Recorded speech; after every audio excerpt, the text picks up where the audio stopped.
Wait a minute, that's not right. Godzilla Kong comes to WWE in a ring-rocking last monster standing match, but who got the last stomp? And the New Day unmasks a legend but gets tripped up as they take one step forward and two steps back. Okay, in the news! In the news indeed, it was Monday Night Raw from Evansville, Indiana, where we got to see a last monster standing match between Big Bronson Reed and the monster among men, Braun Strowman, and this one did not disappoint, so let's get to it. And Strowman could not wait himself either as he clotheslined Reed before the bell even rang, but since it was a last man standing match, the ref just decided to immediately ring the bell and we got underway with the action spilling outside the ring in less than a minute, having Strowman hit Reed 2 times with the steel steps and then choke slamming him through the announce table. Somehow Reed was able to get up after a 6 count after all of that already, so the match continued, and after the break, Strowman elbowed Reed off of the apron and threw several chairs that were set up at ringside. But from there, the action went up the ramp, and Reed was able to reverse Strowman and threw him into the Titantron, and then got him over to the technical equipment area, got him on top of equipment boxes, and landed what Barrett called a rolling driver through multiple tables. And from there, the action went back to ringside, and Reed was able to shoulder block Strowman through the barricade right by the timekeeper's area. And then he wasn't done from there because he followed that up with a second shoulder block, crashing Strowman through the back barricade and into several people in the first couple of rows of the WWE Universe. So WWE officials and security guards rushed out from the back to tend to the crowd to see if everyone was okay.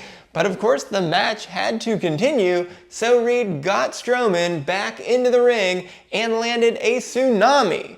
But he noticed that the ref was nowhere to be found, and for some reason the ref was actually checking on those fans.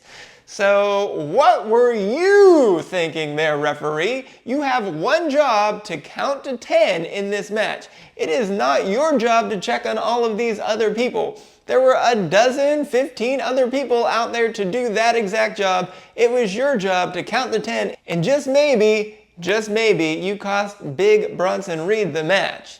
But Reed didn't stop there as he then landed a second tsunami, but seeing the ref still not in position, he went outside the ring, threw a couple security guards out of the way to get to the ref, and then threw him back towards the ring. But only at this point did Strowman recover. He went onto the top rope and landed a splash onto Reed and all of the other security guards, knocking everyone over. Once both competitors finally got up, beating the 10 count from the referee, who was conveniently now there and ready to count, Strowman got Reed back into the ring and went to the top rope, but Reed gained his composure, threw a chair at Strowman, preventing him from landing a move, and then Reed got onto the middle turnbuckle and delivered a vicious suplex that broke the ring.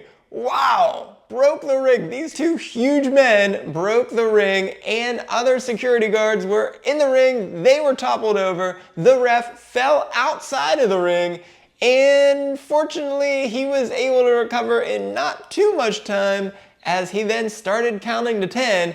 And as Reed started to get up, he squirmed his way over to the steel steps to get some leverage to get to his feet. But when he got to those steps, Seth freaking Rollins made his big return and stomped Reed's head into the steel steps to get some revenge for those 6 tsunamis that Reed hit on him, causing him to go to the hospital and miss several weeks worth of action. Fortunately for Strowman, he was able to finally get to his feet to beat the 10 count, and he won the match. Amazingly enough, this is Strowman's 5th last man standing victory as he goes to 5-0 in all such matches, previously defeating Sami Zayn, Kane 2 times, and most recently defeating Bobby Lashley at Extreme Rules in July of 2019. But more importantly for now, he goes to 4-1-1 in one-on-one action, while Reed's 3-match winning streak comes to an end and he falls back to 500 at 7-7-1. Well, we did have some other matches on the card tonight, and 2 of them were with both members of the New Day as they went into one-on-one action after losing 2 straight weeks in tag team matches. First, we had Xavier Woods taking on Rey Mysterio, and it was Rey who looked really good in this one, landing 2 seated send-ons, a springboard moonsault onto the floor, and then a springboard crossbody. But he was unable to connect on a 619 as Woods got out of the ring. And as Woods tried to lift him up, well, he fell over, and in the mess, unfortunately, Woods grabbed and ripped off Rey's mask unintentionally, but Rey just covered up his face from there, allowing Woods to get a quick pin to win the match. And for Woods, after those 2 straight tag team losses, he gets a one-on-one victory, going to 2-3 in those matches. But for Rey, unfortunately, it was a tough one for him, falling to 3-3. Then, of course, we had Kofi Kingston taking on Chad Gable of American Made a little bit later, and these 2 showed some really good technical prowess early on and attempted several pinning combinations on each other, with Gable finally getting out of the last one with an impressive bridge. But Kofi eventually took control and he hit an SOS, but was just a little bit too close to the ropes as Gable was able to grab that bottom rope. But the action went outside of the ring from there and things broke down, with Kofi jumping off of the steel steps onto all 3 members of American Made. So Julius went to attack Kofi, but he ducked under his clothesline, allowing Woods to also jump off of the steel steps and onto Julius. But then back inside the ring, Kingston went to whip Gable in order to get him set up for the Trouble in Paradise. But Woods, just trying to help out his buddy, tripped up Gable, and it cost him this time because Kofi went through with the Trouble in Paradise anyways, and that gave Gable the opening to get right back up and then hit a Chaos Theory to pick up the win. So for Gable, this stops a 4-match losing streak as he goes to 4-6 in one-on-one matches, but Kofi remains winless, dropping to 0-4-1. And even worse for him, he gave up his title shot at the Intercontinental Championship against Jey Uso next week for Xavier Woods. So instead of Kofi, we'll see Woods versus Uso. Well, we did have 1 women's match because we cannot have nice things. So tonight we only got Lyra Valkyria taking on Pure Fusion Collective's Zoe Stark. And this one was a pretty even match for several minutes, but as you might expect, PFC took advantage of the numbers, and Sonya and Shayna had back-to-back distractions that eventually led to Sonya with a running knee on Lyra as she was in between the ropes, and Zoe followed that up immediately with a Z360 to get the win. Of course, PFC wasn't done from there, and they circled around Lyra, and Shayna began to pick her up as Carter and Chance made their triumphant return out of nowhere, with Katana wearing a face mask to protect her broken nose, and they were able to take out all 3 members of the PFC, eventually ending it with a keg stand on both Sonya and Shayna. Well, for the match itself, Zoe stops her 3-match losing streak in one-on-one matches and a 5-match overall losing streak, so she gets a much-needed victory, going to 2-4 in one-on-one matches, while Lyra unfortunately falls for the 3rd time in 4 matches, dropping to 5-4. Well, we also had 2 tag team matches, the first of which being a 6-man tag between the Judgment Day's Dominic Mysterio, JD McDonough, and Carlito, taking on the LWO's Dragon Lee, Joaquin Wilde, and Cruz del Toro. Well, the LWO actually showed out in this one, and they hit back-to-back-to-back moves off of the top rope, including a 450 splash by Wild. Then Del Toro hit an impressive coast-to-coast dropkick on all three members of the Judgment Day who were lying in the corner. And from there, the LWO landed a springboard flip and a double suicide dive to the outside on all three members of the Judgment Day. But as Del Toro was looking to end it on McDonough, he went up to the top rope when Liv Morgan distracted the referee, and it also distracted Del Toro as Finn Balor, who was presumed to have been having travel issues earlier in the night, came out of nowhere and he pushed Del Toro off of the top rope, landing his neck off of that top rope and allowing McDonough to hit the Devil Inside to get the win for the Judgment Day, who improved to 1-1 in this exact three-man combination, while the LWO, well, they're just now 0-1 with this particular three-man trio. Lastly, we had the return of the Awesome Truth, and they took on the Authors of Pain as The Miz interrupted Braun Strowman's interview, only himself to be interrupted by the returning R-Truth off of his injury from Big Bronson Reed. Well, The Miz wanted to talk to Strowman about him interrupting his match, but when Truth returned, that came to a stop. So Truth told Miz that he actually got a match for the Awesome Truth against the AOP. And at the beginning of the match, Truth looked like a fresh man as he was amazingly able to land a 5-knuckle shuffle right off of the bat on Razar, but he still wasn't able to lift Razar up for the AA, so Razar reversed that and slammed him to the mat face first. From there, it was all AOP until Truth finally was able to tag in The Miz.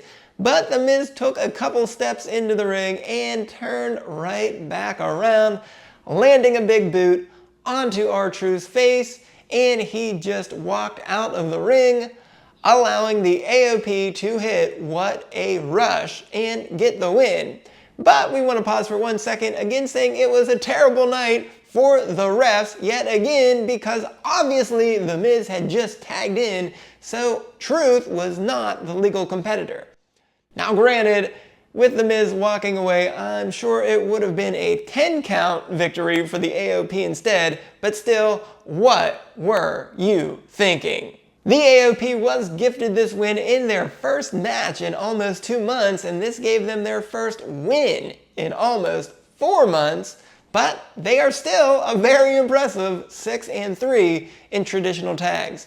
Well, unfortunately, we have to say goodbye to the Awesome Truth for now, as they fall to 7-4 in all tag matches, but of course, who would ever forget their big Tag Team Championship win at WrestleMania in the 6-pack ladder match, winning the Raw Tag Team Championships that were very soon thereafter renamed the World Tag Team Championships that they held on to for a 79-day reign. Now granted, R-Truth may not remember this next week and he might want to have another match with The Miz, so you never know with him. So I guess we'll see if this one really is the end, but if it's not somehow, I'm sure it's not going to go well for R-Truth. Nonetheless, it was a great run for these two. It's just sad to see them go. And beyond the mat for Monday Night Raw, we had Jey Uso kicking off the show with his celebration for winning the IC title, saying that everyone thought he was just a twin all his life, but now everyone sees him. But Braun Breaker, of course, interrupted the celebration, but surprisingly, he just said that Jey was the better man last week, congratulated him, and shook his hand. So that was something. But moving over to the World Heavyweight Championship, Gunther says he likes everything about being the champion except for Zayn insulting him each week. So of course, Sami came out and he said that Gunther is scared that WrestleMania will happen to him yet again.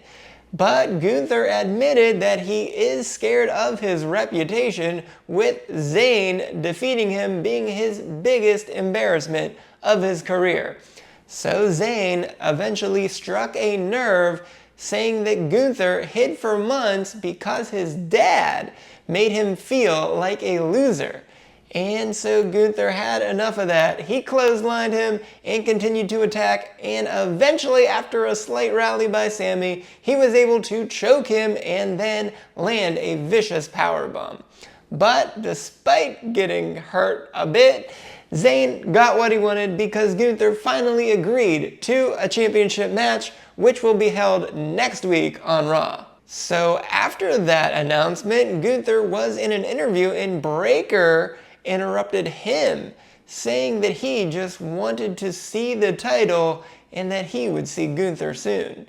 So for some reason, even though Breakker says he has a lot of respect for the IC title, he's going to go down with one of the shortest reigns in IC title history and is just not going to care about getting that title back and maybe going on to the World Heavyweight Championship. That's a little strange there, Breakker, a little strange. Anyways, we had McIntyre and Punk get in a final war of words inside a cell before their bad blood match, with McIntyre saying that Punk taught him how to hate and that his hate would die with Punk on Saturday.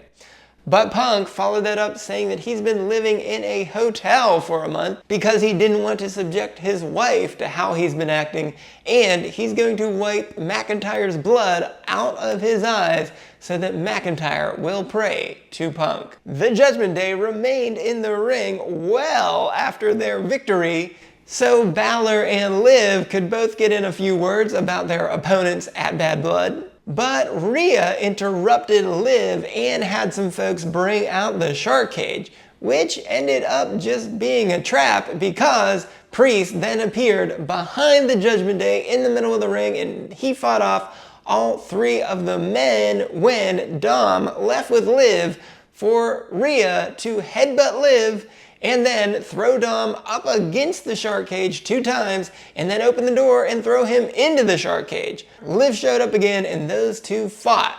But back in the ring, Priest was able to hold his own for quite a while with the other 3 guys, but eventually he was overwhelmed himself and Balor ended it with 3 consecutive coup de grace. In some other news, Damage Control challenged Jade and Bianca to a tag team title match, so we'll see if Jade and Bianca accept that challenge. In another challenge, Sheamus challenged Butch to one final match to settle it like they would on the other side of the pond with a Donnybrook match. And since unfortunately Raw is dropping down from 3 hours to 2 hours next week, we pretty much know most of the card with a heavyweight championship match, an IC championship match, and also this Donnybrook match. And lastly, we got yet another video from the Wyatt Six. It looks like they might be starting to get a little bit more specific, narrowing down who they might be targeting next. But I think a better idea would just be to show up and confront them straight on. How about that, Wyatt Six? Come on, guys. And with that, let's go to STFs. And in tonight's STFs, well, it was another full night of them, so let's get to it. First, with the Judgment Day edition, we had Liv distracting the ref, which allowed Balor to push Del Toro off of the top rope, allowing McDonough to hit the Devil Inside to win the match, so we have fines for both Liv and Balor. But they got their comeuppance because Rhea sprung the trap with the shark cage, allowing Priest to attack the Judgment Day from behind in the middle of the ring, and then Rhea also took care of Dom in that shark cage, so we have fines for both Priest and Rhea. The Pure Fusion Collective was up to their usual tricks as well, with Sonya and Shayna with distractions, and Sonya hitting a running knee, allowing Zoe to land the Z360. So we have fines for both Sonya and Shayna, but that wasn't all, because right after the match, the PFC circled Lyra and Shayna grabbed her, but they were fortunately stopped by the returning Carter and Chance, so we have fines for Sonya, Shayna, and Zoe. Xavier Woods also grabbed Gable's legs during his match against Kofi Kingston. This move completely backfired, but Woods will get a fine. We had Sami Zayn with some harsh words for Gunther, and Gunther had enough with a clothesline and then ending it with a powerbomb, but Gunther will have to pick up a fine. Braun Strowman clotheslined Bronson Reed before the bell of the start of their last Monster Standing match, so Strowman will get a fine for that.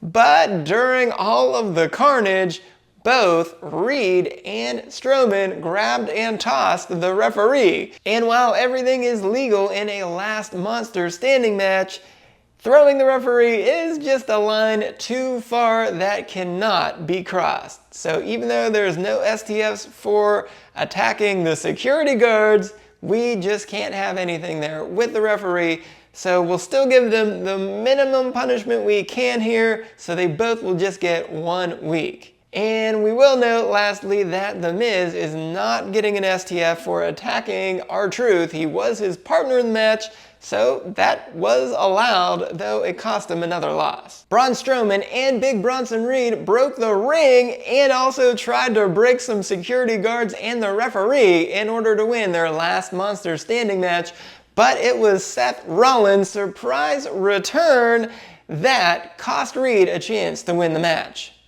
R-Truth also made his big return, but The Miz found that to not be so awesome by kicking him in the face.